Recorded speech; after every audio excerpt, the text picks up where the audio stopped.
And that's why I'm announcing today that I'm running for President of the United States. Well, Senator Tim Scott, officially in. South Carolina's junior senator, announced today that he is running for president. Scott spoke in front of supporters as alma mater Charleston Southern earlier today. Scott, far from alone in this race. His announcement now sets up a unique dynamic between himself, former Governor Nikki Haley, and the former president, Donald Trump. The three have long connections, but Haley and Scott are intertwined like very few before them.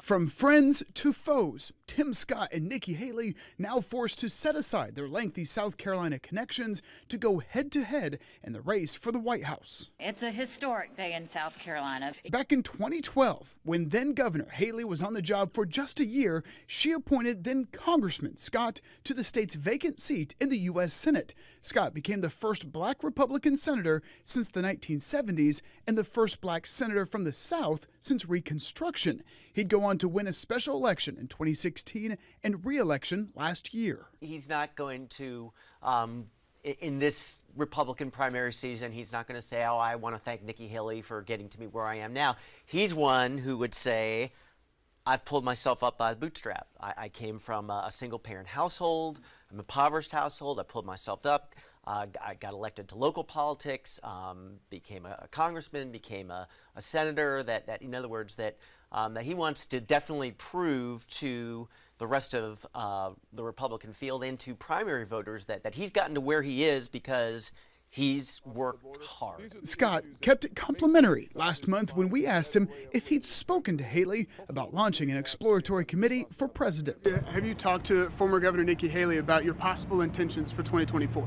Well, obviously, we both have wished each other good luck. She's a good woman. She served this state very well. We should be proud of who she is and what she represents. The pair from the Palmetto State far from having the only connections in this race. In 2017, fellow Republican candidate and then President Donald Trump appointed Governor Haley ambassador to the United Nations. The United States will remember this day in which it was singled out for attack in the General Assembly for the very act of exercising our right as a sovereign nation. When Haley stepped down from her post as ambassador a year later, Trump more complimentary than usual for those who once worked for him.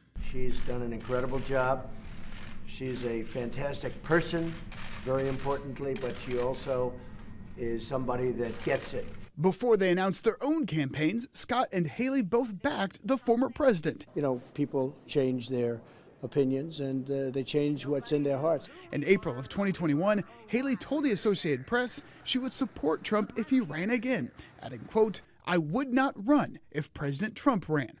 Then, in November of that year, Scott was quoted in the Post and Courier saying that he would, quote, "of course, support the former president if he ran again in 2024.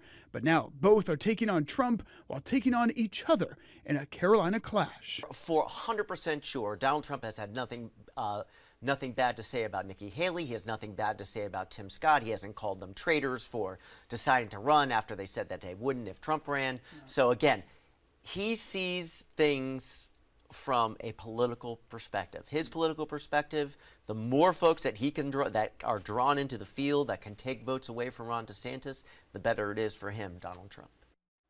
Now, while it's still early, the GOP race goes beyond just Scott, Haley, and Trump. There are now three others who have also made it official that are now in the race, and already they're making their cases to voters. It's these three right here. See behind me. It's former Arkansas Governor Asa Hutchinson. He launched his campaign last month, and he's already come out and said that he would sign a federal abortion ban if elected president. Well, he's joined by biotech entrepreneur Vivek Ramaswamy, who visited the upstate a few weeks ago, and he says he wants to expand on Trump's America First agenda. Meanwhile, Larry Elder is also vying for the Republican nomination. He's a conservative talk radio host and former candidate for California governor. But the race is only just getting started. Two more key figures may be joining in. These two right here. Sources close to Florida Governor Ron DeSantis saying that he is expected to file paperwork to run for president very soon, maybe even later this week. And former Vice President Mike Pence may be in as well. He says he plans to announce his decision sometime in early summer. Well, no matter who is the Republican nominee, the goal remains the same: to defeat President Joe Biden next year. Well, President Biden launched his re-election bid in late April, and we had a chance to speak with the chair of the South Carolina Democratic Party about the roster of Republicans looking to take the White House next year. And she tells us, at the end of the day, despite the number of people, there aren't many choices. It's just more Republicans entering the race with the same, rhetoric, with the same extreme policy agendas. We're really watching what they do, not what they look like, where they came from. They're all fighting against things that people want to fight for, right? They're fighting against liberties that folks as Americans deserve to have. So they're all fighting against abortion. They're racing to these with these extreme abortion bans. They're all fighting to gut Social Security and Medicare. So they're all just the same for us. There's no big difference. While President Biden seeks a second term, some within his own party are pushing back. Lawyer and anti-vaccine activist Robert Kennedy Jr., as well as author Marianne Williamson, who also ran in 2020, are both challenging the president for the nomination. And as we mentioned, we are just getting started here. We have interviews with analysts and reaction from voters all on our website, foxcarolina.com. And of course, we'll keep you updated all the way up until November of 2024. Election Day, now just 533 days away.